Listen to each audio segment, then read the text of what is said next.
Արտարոց դեպք Երևանում Gold համարանիշներով ՀՄ-ի վարորդը ավտոմեքենայից դուրս է բերել ատրճանակն ու ինքնաձիգը ու անկանոն կրակոցներ արձակել գործին խառնվել են քրեական ոստիկանները։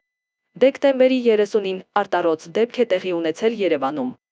Այդ օրը ՀՀ ներքին գործերի նախարարության ոստիկանության քրեական ոստիկանության գլխավոր վարչությունում եւ նույն վարչության Երևանի քրեական վարչությունում միաժամանակ օպերատիվ տեղեկություններ են ստացվում, որ Երևանի բնակիչ 43-ամյա Գորհն ՀՄ մակնիշի ավտոմեքենայով Երևանի շենքերից մեկի բակում կայանում է ՀՄ, ապա ավտոմեքենայի հետևի նստատեղից վերցնում է ատրճանակ եւ ինքնաձիգ ու սկսում անկանոն կրակոցներ արձակել դեպի օդ։ Քրեական ոստիկանները պարզել են ՀՄ-ի համարանիշները, որը 70GH777 է, իսկ Գորհն հասարակության նկատմամբ անհարգալից կամ իրավական կամ բարոյական նորմերի նկատմամբ բացահայտ արհամարհական վերաբերմունք է դրսևորել կրակոցներ արձակելով օդ։ Բարեբախտաբար կրակոցների հետևանքով տուժածներ չկան։